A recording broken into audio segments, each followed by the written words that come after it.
Hello, my name is Omar Abisad.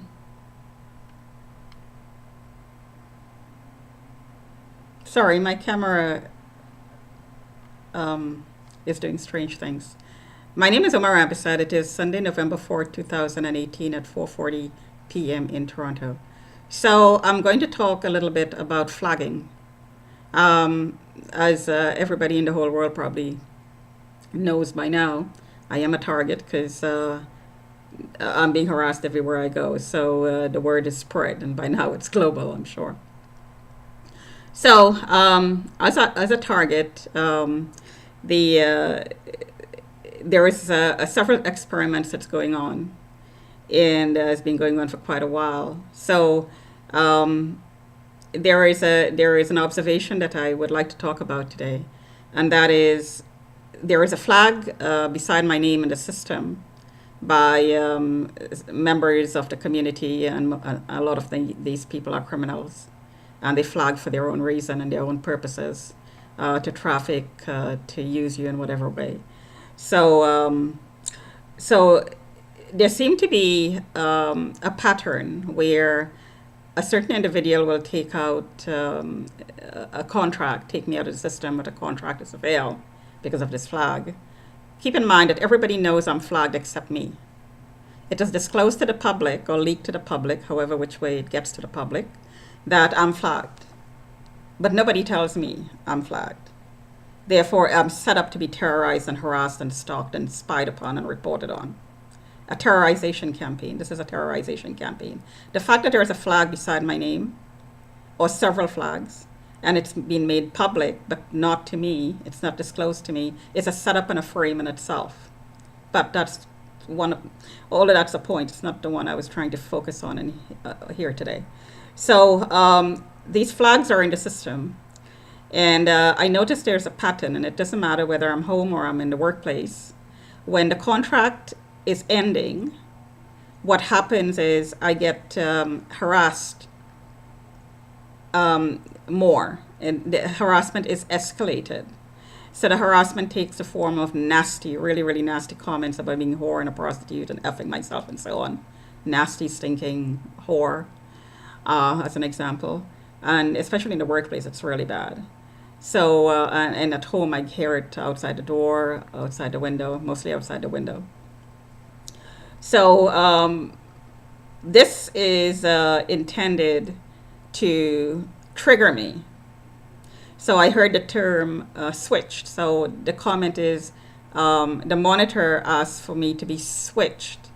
So the idea is, or the assumption is, false assumption, is that I'm a split personality.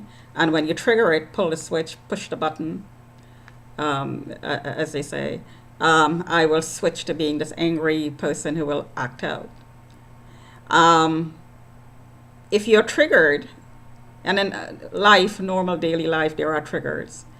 If you're aware that you are being triggered, then you have control of the situation. However, if you're not aware that you are being triggered, then you don't have control of the situation.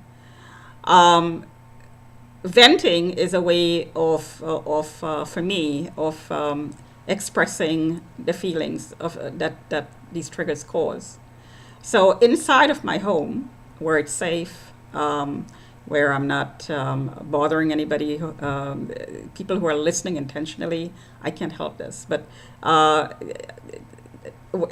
inside of my home, I feel safe to verbalize the feelings that's triggered as a result of being harassed. So I verbalize at home. This is not meant for anybody's ears. Absolutely not meant for anybody's ears.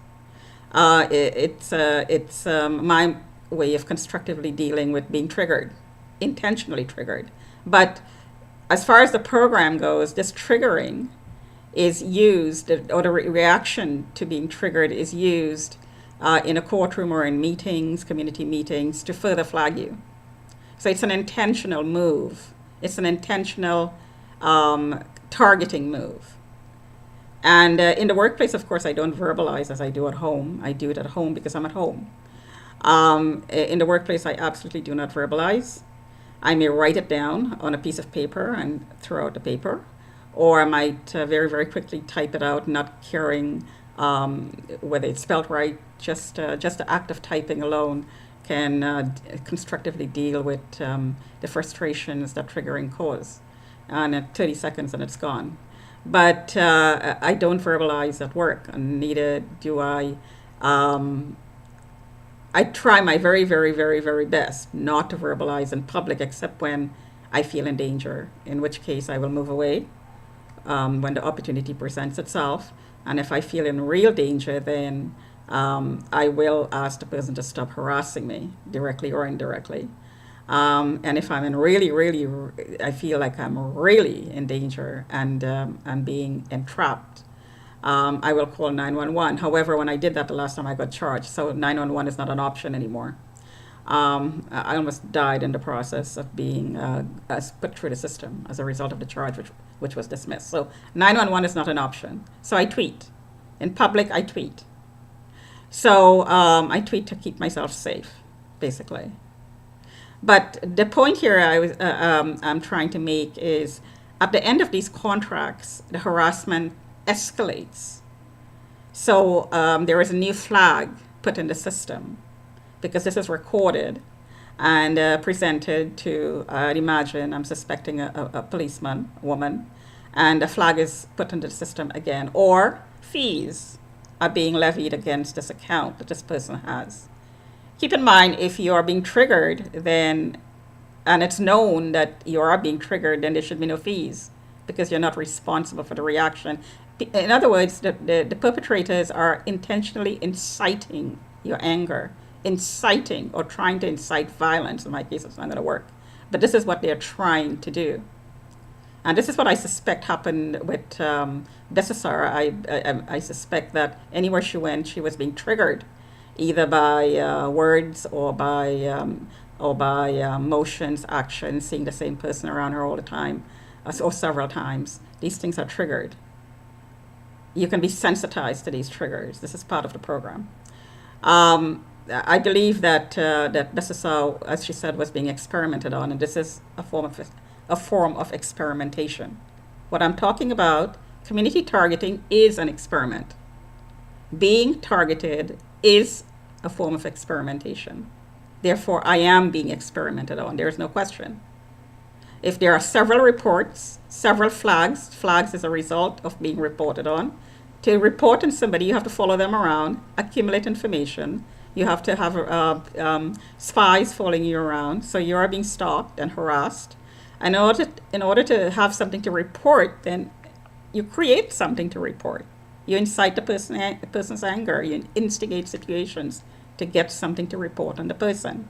And in a target, of course, it's something always negative. So you trap the person in a situation, and you get a reaction, and then you record it, and you take it to the cops. This is what informants do. This is why they're called informants.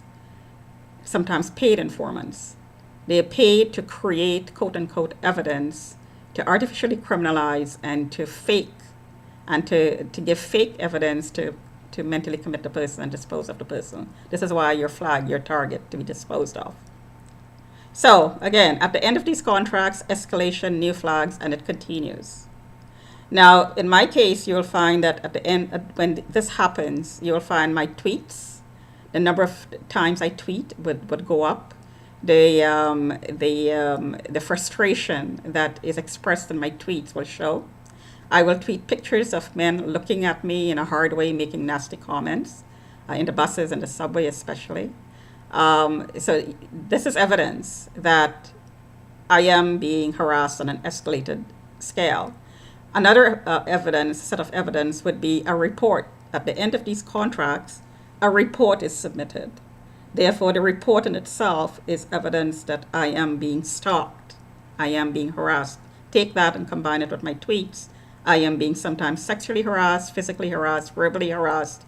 And I'm going to leave out the remote targeting with what I suspect is tasers, and inside of my home, lasers. But leave that out, because as soon as you start talking about this, you would be told that you're mentally ill. So let's leave that out for now. Of course, I am being tasered. That's a fact, because I could feel the electrical like stings in my foot when I walk, like somebody is actually aiming a taser on a very low level at my feet. Because if it was high, I'd be keeling over. And members of my family did keel over. My brother did have a fall. My sister did have a fall. So, you know, it depends on the level of the power with which you're hit with. But let's leave that aside. Let's just concentrate on the reports, the paperwork that is evidence, the timeliness, how often it's created, these reports, what happens at the time when the monitors switch, the monitors change, the other person in line to monitor you takes over, what happens? It's all reflected in my tweets and in my blogs, like what I'm doing right now. Talk to you another time.